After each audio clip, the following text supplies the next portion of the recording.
ministère de la vérité restauratrice Mivresse avec Dr Gaoudé, tu connaîtras la vérité et la vérité t'affranchira.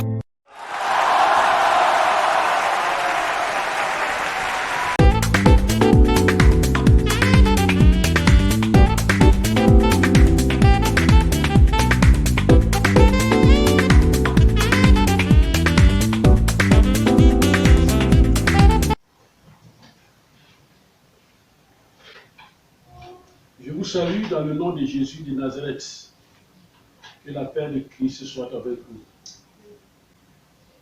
Aujourd'hui, j'ai une commission encore pour vous, de la part de l'Éternel, notre Dieu, qui nous aime tant et qui nous enseigne pour que notre vie ici-bas soit meilleure, afin d'hériter encore la meilleure des vies. Que son nom soit béni. Papa, nous voici devant toi encore aujourd'hui. Viens nous enseigner et viens nous instruire, Seigneur, parce que c'est toi la connaissance. Papa, parle à tes enfants. L'instrument que je suis est disponible.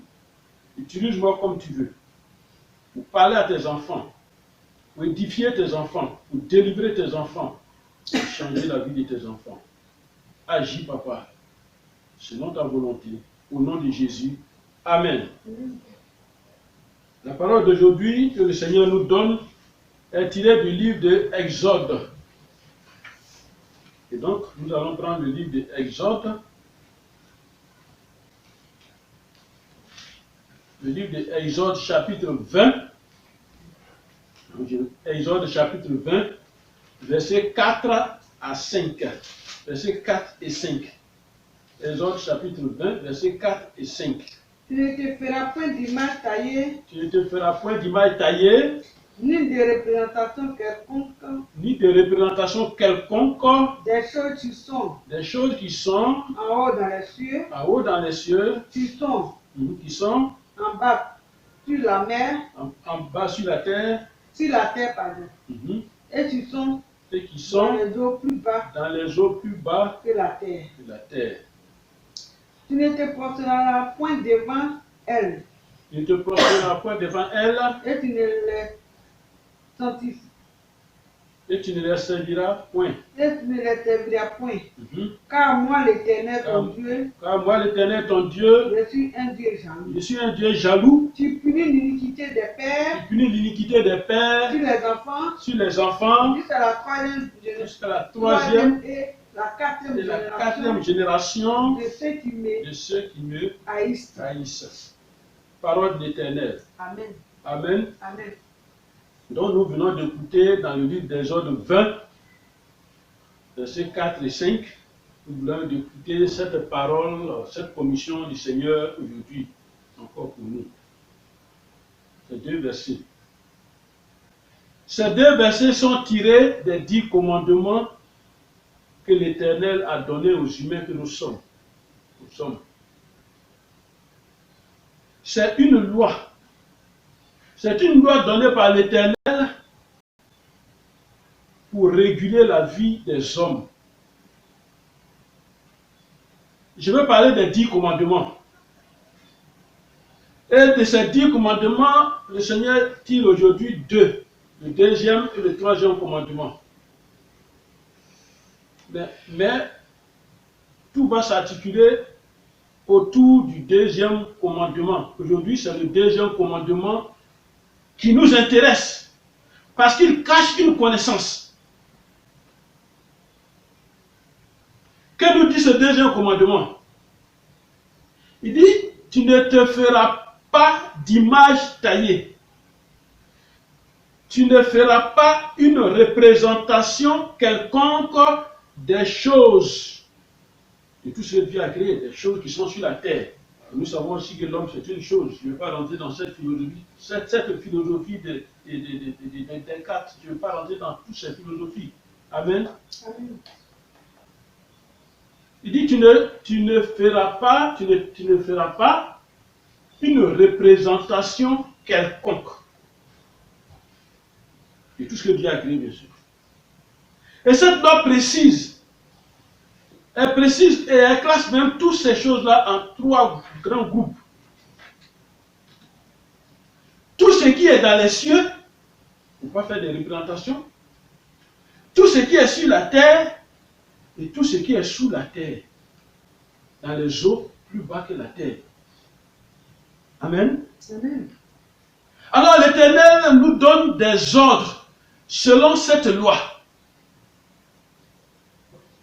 Ne fais pas d'image taillée, c'est-à-dire une statue, il ne faut pas faire. Ne fais pas de représentation. Et ne te prosterne pas devant ces choses, devant ces statues que toi-même tu as taillées. Et il continue, il dit, ne les sers pas. Donc dans cette loi, il y a 4 éléments. Il ne faut pas faire la statue, il ne faut pas faire une représentation, ne te prosterne pas devant elle, et ne les sers pas. Pourquoi?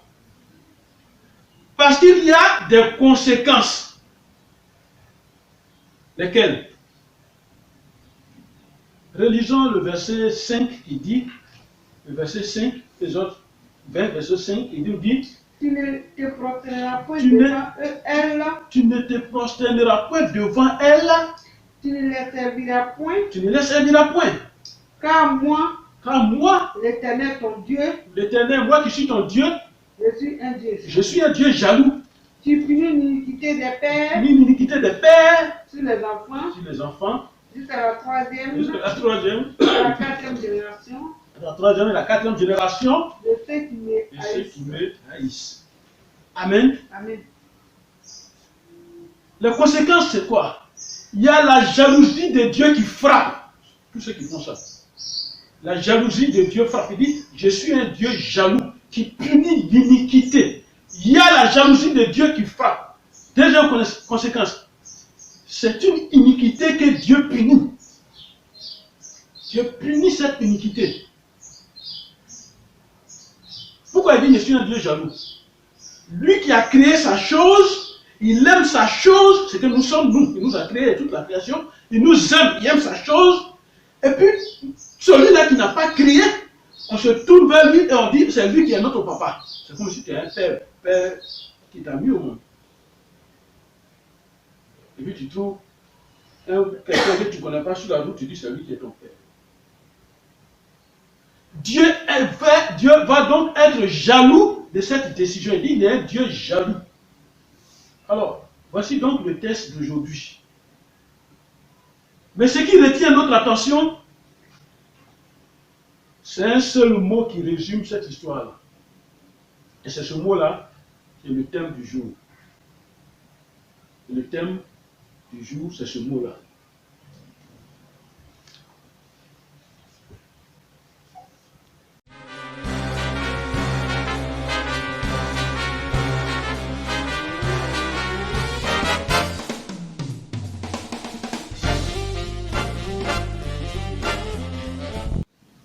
Amen.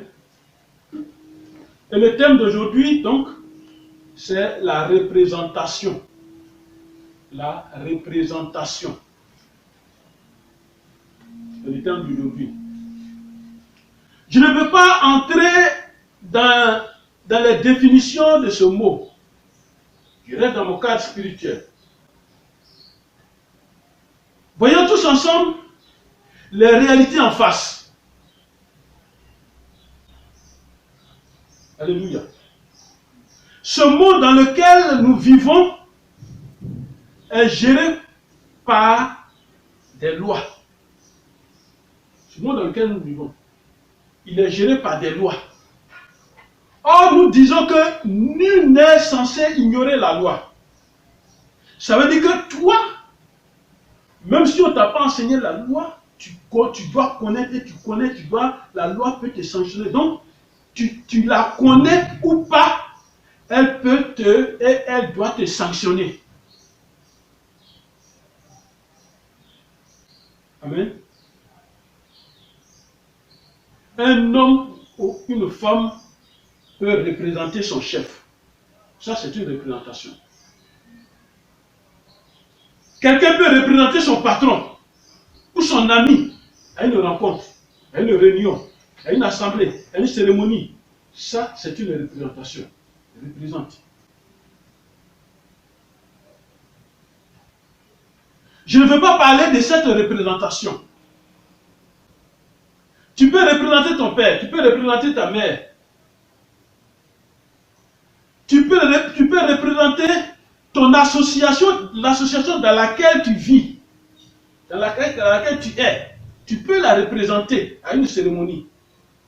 Tu peux représenter ton village ou autre, tu peux représenter ton canton, n'importe quoi, tu peux représenter. Je ne suis pas en train de parler de cette représentation-là. Je ne parle pas de cette représentation. Alors, suis-moi bien pour comprendre cette voie, cette vie.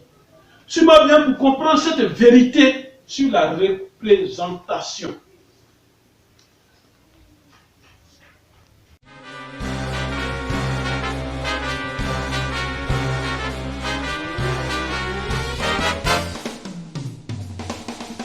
Amen.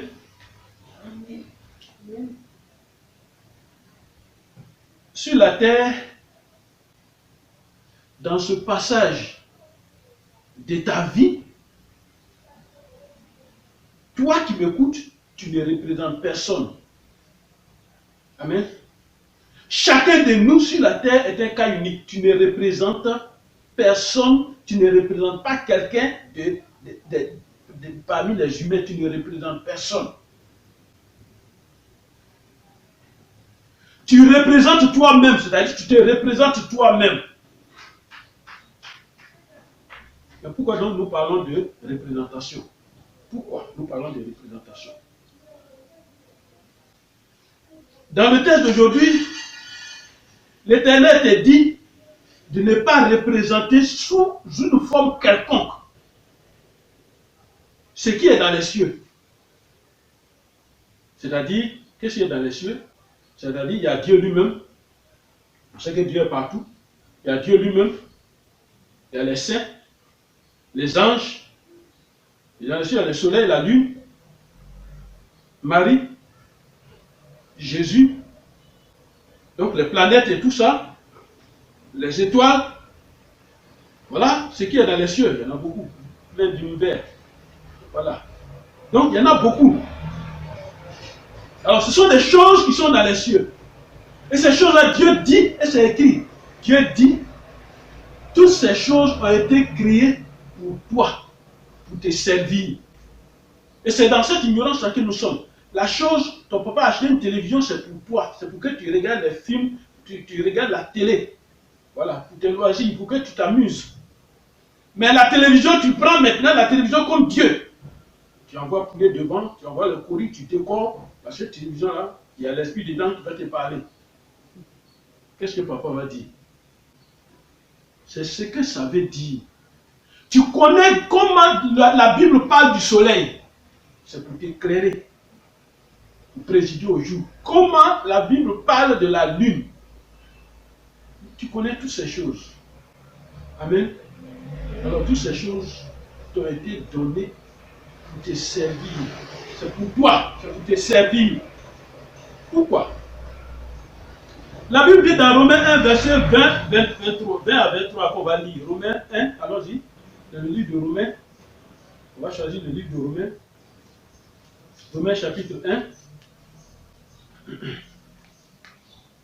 Allons dans le livre de Romains. Je te laisse le temps de chercher. Romains chapitre 1, verset 20 à 23. Que nous dit la parole de Dieu? En effet, les perfections invisibles de Dieu, sa puissance éternelle et sa divinité se voient comme à l'œil.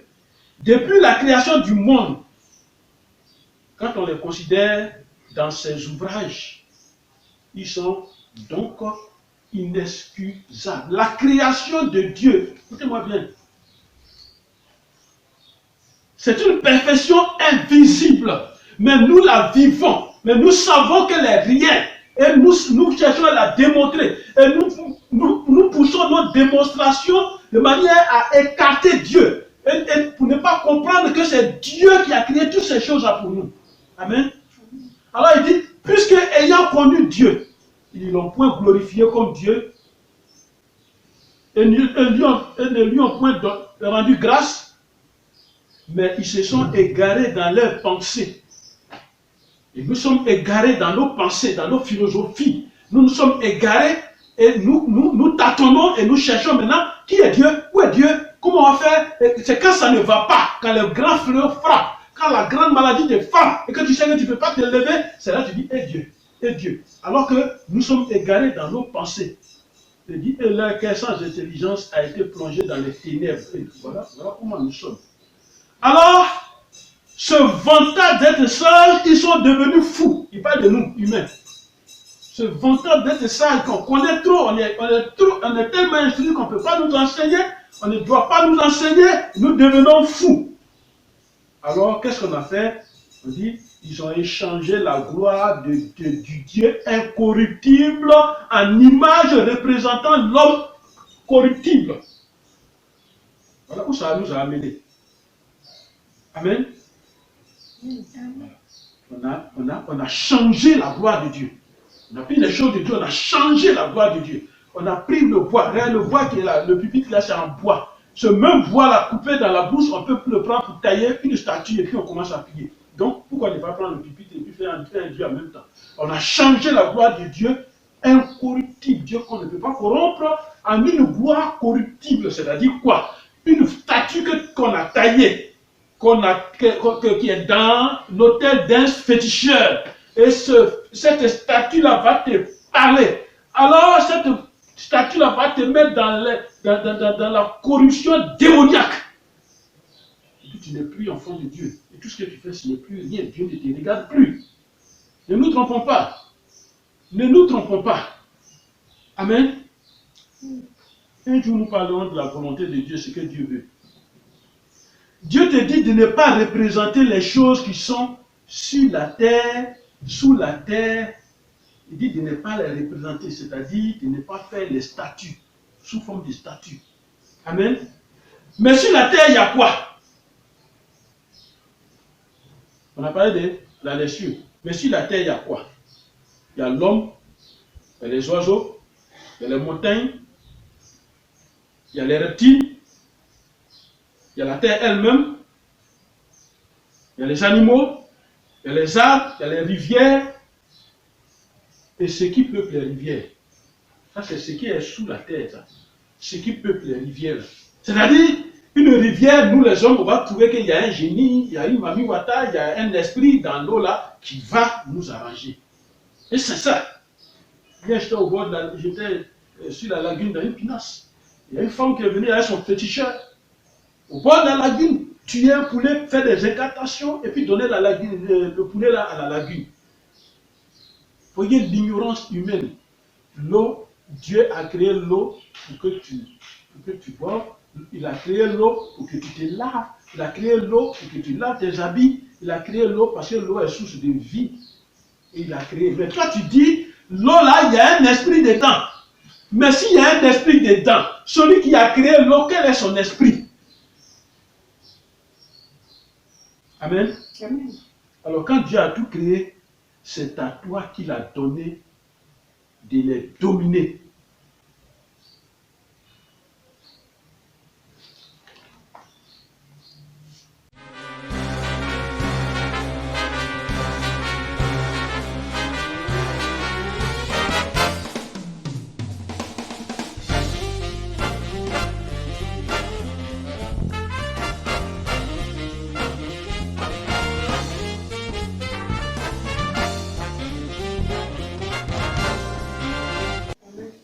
Amen. Alors donc, quand Dieu a tout créé, c'est à toi, je répète, c'est à toi qu'il a donné de dominer tout ce qu'il a créé. Continuons la lecture de Romains 1. Verset 24. Continuons. C'est pourquoi Il dit c'est pourquoi Dieu les a livrés. Dieu les a livrés. L'impureté, Il les a livrés à l'impureté. à l'impureté. C'est pourquoi Dieu s'est retiré. Et puis il a laissé l'impureté se saisir de nous, oui. Selon les convoitises Selon de les leur cœur, convoitises de nos cœurs. selon l'honneur eux-mêmes. donc nous-mêmes, nous déshonorons nous-mêmes, nous déshonorons nous-mêmes notre propre corps. Parce que comment ton propre corps que Dieu t'a donné, on va faire une mixture de l'eau qui sent. Dans un canari, on prend, on dit tu te laves, tu vas voir ton bonheur, puis tu vas te laver avec ça. Et quand tu passes, tu crois que c'est les esprits qui te fuient. On fuit les odeurs là. Et tu as changé la vérité de Alors, Dieu. ils ont changé la vérité de Dieu en mensonge. Tu as adoré et servi Alors, la créature on a préféré adorer et servir la créature au lieu d'adorer au lieu du Créateur. Au lieu du Créateur, tu es béni éternellement. Amen. Amen. Amen. Donc, vous voyez comment on a changé l'ordre des choses pour faire des représentations. Pourquoi as-tu changé cette domination que Dieu t'a donnée? Pourquoi as-tu transféré cette domination que Dieu t'a donnée à quelque chose d'autre? Ce changement de domination nous a mis dans des problèmes aujourd'hui sur la terre. Regarde bien Exode 20, verset 5 qu'on a lu. Il y a dit, et c'est Dieu qui parle. Il dit, car moi l'Éternel ton Dieu, je suis un Dieu jaloux qui punit l'iniquité. Car moi l'Éternel ton Dieu, je suis un Dieu jaloux qui punit l'iniquité. Quelqu'un qui est jaloux n'accepte pas qu'on touche la chose qu'il aime. Alors, il est jaloux parce qu'il ne veut pas qu'on s'amuse avec toi. Toi qui es sa créature, homme, femme, toi qui m'écoutes. Dieu est jaloux parce qu'il ne veut pas qu'un autre Dieu te prenne. Si tu veux bien comprendre la jalousie, vois un couple et tu comprendras. Dieu est jaloux parce qu'il ne veut pas qu'un démon, il ne veut pas qu'un sorcier, il ne veut pas qu'un féticheur, il ne veut pas que quelqu'un qui vit dans le monde des ténèbres occupe la maison de son enfant. Dieu est jaloux. C'est ça la jalousie de Dieu. Qu'est-ce qu'une iniquité? Parce qu'il a parlé de punir l'iniquité. L'iniquité, c'est le péché. L'iniquité, c'est le débordement des vices. L'iniquité, ce sont des actes contraires à la religion et à la morale. Ça, c'est l'iniquité. Amen. L'iniquité, c'est la corruption des mœurs. Alors, cette punition liée à ces représentations va jusqu'à la troisième, va jusqu'à la quatrième génération de ta lignée, de ceux qui n'aiment pas Dieu, c'est-à-dire ceux qui ne sont pas avec Christ. Ça va jusqu'à la quatrième génération et cette punition est dans leur vie. Alors quand tu changes, amen, alors quand tu changes la domination, c'est ta gloire que tu donnes aux ténèbres. Et tu deviens esclave. C'est ta gloire.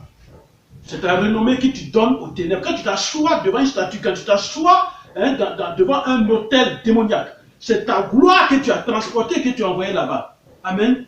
Écoute bien, Psaume 106, verset 19-20 dit, il fit un vœu, un veau. Ça c'est le peuple d'Israël. Il fit un veau en Horeb. Il se prosternait devant une image de fonte. C'est-à-dire quoi? Pendant que Moïse était sur le mont Sinaï, il recevait la table de la loi, il dirait, il dit, on n'a pas de berger, on n'a personne, qui va nous diriger, on n'a plus un Dieu, Moïse n'est pas là. Alors donnez vos bijoux, et les femmes ont donné leurs bijoux, les hommes ont donné les chaînes, tout ce qu'ils ont, ils ont fait fondre, et puis c'est devenu un veau, ils ont mis dans un moule, c'est devenu un veau d'or. Et c'est ça, ils ont commencé à adorer. Ils échangeaient leur gloire contre la figure d'un bœuf qui mange de l'herbe. Là, c'est Psaume 106, verset 19 à 20 qui dit ça. Amen. Alors, écoute-moi bien. Tu achètes le matériel de construction.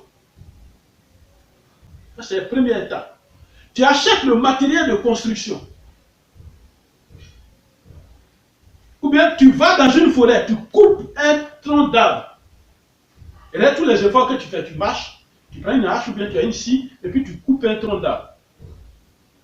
Et avec le matériel de construction, commençons par là, c'est-à-dire le ciment, le sable, le fer, l'eau, le gravier. Alors tu prends tout ça, tu appelles un maçon, quelqu'un, Voilà, un artiste, tu l'appelles, tu le payes. Amen. Et il met tout cela dans un moule. C'est-à-dire, on fait le dessin, la forme de la Vierge Marie, on fait la forme de l'animal que tu veux, on fait la forme de ce que tu veux dans un moule, et on verse cette composition, la ciment, sable, terre, eau, gravier, on met tout ça dedans. On met fer pour ne pas que ça se casse, parce que ta statue qui doit te sauver ne doit pas se casser. Voilà, ne doit pas casser, son bras ne doit pas se casser. Amen. Voilà, on met tout ça dans un moule, et quand ça sort du moule, on appelle maintenant l'artiste pour décider. Il va mettre une robe bleue, il va mettre un dessous qui est blanc, il va peindre ça en blanc, il va mettre une couronne en or, donc avec une couleur jaune or, il va mettre ça dessus. Voilà. Amen. Amen. Ça, c'est ce que le maçon fait. Et c'est cette statue-là, elle ne peut pas marcher. Donc tu as loué un camion maintenant. Et puis tu l'envoies dans la maison. Un Dieu qui ne peut pas marcher. Un Dieu que tu transportes. Moi, mon Dieu, on ne le transporte pas. Moi, mon Dieu, partout où je vais, il est avec moi. Il dit, je serai avec vous jusqu'à la fin du monde. Amen. Amen. Amen.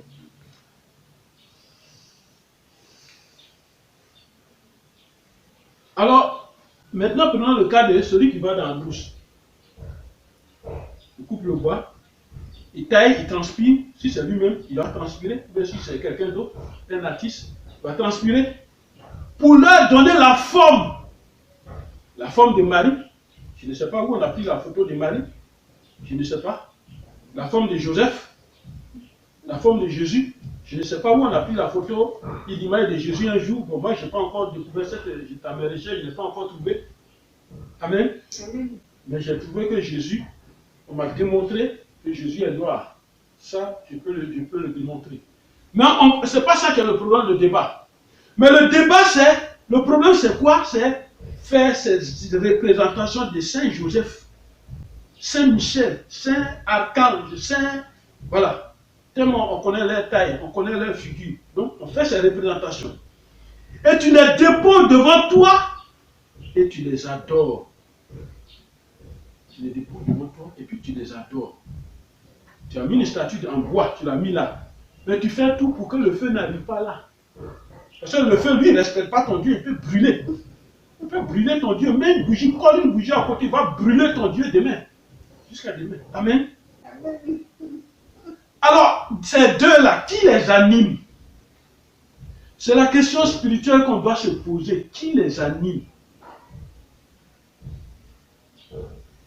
C'est le patron, le chef du péché. C'est lui qui vient maintenant prendre place. Lui ne se fait pas prier. Hein? Amen. Amen. Quand on est chrétien, on doit avoir les connaissances. On doit avoir les connaissances sur la démonologie, c'est-à-dire l'étude des démons. Qu'est-ce qu'un démon? On doit avoir la connaissance sur ces choses-là pour faire la part des choses. Parce que dans nos églises, on confond maintenant toute manifestation, on dit tout est manifestation de l'esprit. Non. Vous voyez, quand on prie pour la délivrance de quelqu'un qui tremble et qui tombe, qui mélange tout, c'est un démon qui veut partir.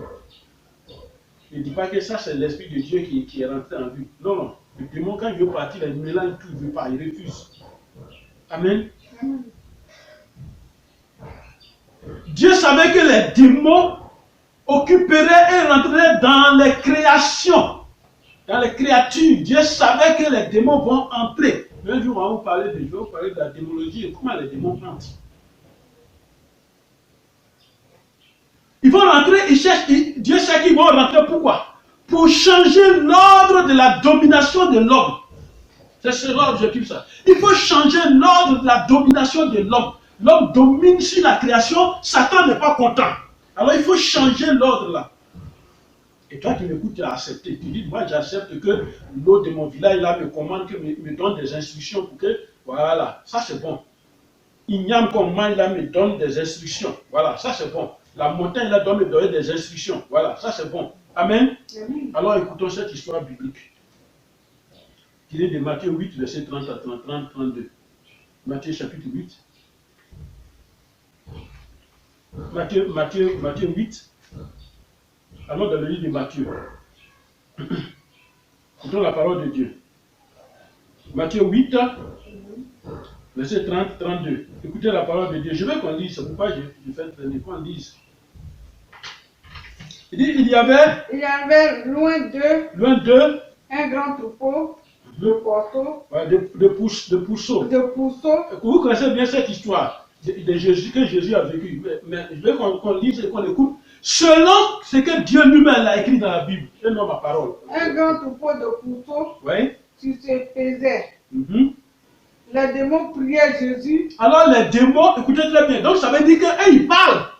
Les démons priaient Jésus, demandent pardon à Jésus. Ils priaient Jésus, disant, si tu nous cherches, envoie-nous dans ce troupeau de pourceaux. Si tu nous cherches, envoie-nous dans ce troupeau de pourceaux. Alors, je vais vous dire déjà que les démons là, s'ils ne rentrent pas dans un corps humain, ils ne peuvent pas exprimer la vie humaine.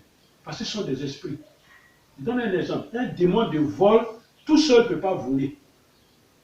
Alors, il faut qu'il rentre dans un homme pour que l'homme là se dépasse, il parte dans un supermarché et puis il lui montre toutes les tactiques pour ne pas être vu, et même par les écrans, il montre toutes les tactiques, et puis il anime son intelligence, et puis il va voler. Ce qu'il va voler, il va prendre, il va cacher, il va sortir, on ne va pas le voir. Ça, c'est le démon de vol, c'est ce qu'il aime ça. C'est ce qu'il peut faire. Mais hors du corps d'un homme, il ne peut pas faire. Il ne peut rien faire. Amen. Et le démon du mensonge, il va rentrer dans une statue. Il va rentrer dans une statue et puis il va te parler. Et puis tu vas attendre parce que regarde ce qu'il dit. Le démon dit à Jésus, si tu nous chasses, envoie-nous dans le troupeau du pourceau. Envoie-nous là-bas. Amen. Donc il cherche à rentrer quelque part. Continue. Et il leur dit, allez. Allez-y. Il sortit et entrait dans les pourceaux. Voilà. Et voici, tout le troupeau se précipita, des femmes escapées dans la mer et une périt dans les eaux. Amen. Amen. Alors voilà quelqu'un, un berger qui avait beaucoup de pourceaux, l'époque là. Il avait beaucoup. Donc, content de sa richesse. Et Jésus délivre quelqu'un. Voilà les démons qui prient Jésus. Il faut nous mettre dans les pourceaux. C'est-à-dire, premier objectif de ces démons-là, on va détruire la richesse de ce monsieur-là. Remarquez où sont partis les pourceaux. Ils sont tombés dans une vallée là-bas pour mourir. Ils sont tous morts. Voilà. Alors, un démon est destructeur. Un démon, il gâte les choses. Alors, quand il rentre, quand il y a une statue, tu l'invites à rentrer dans la statue. Ça, on n'a pas besoin de cérémonie de prière. Non. Même si on la consacre, ils ont besoin de quelque chose pour diriger l'homme. Amen. Amen. Qui a donné l'ordre aux démons d'entrer dans le pourceau? Les démons qui représentent les anges de Satan rentrent partout où leur place a été déjà préparée, leur place a été déjà disposée. Ils rentrent là. C'est pourquoi si tu as très mal, le démon de la paix prend la place dans ta maison et dans ta vie. Amen. Ainsi, ce n'est plus la représentation qui parle ou qui pleure. Ce que tu vois là, la statue là, ce n'est pas elle qui parle et qui pleure. C'est ce démon-là qui se manifeste. On dit la statue a pleuré du sang. Mais il faut nous dire ce que tu veux dire et puis tu pleures du sang. Au lieu de pleurer du sang.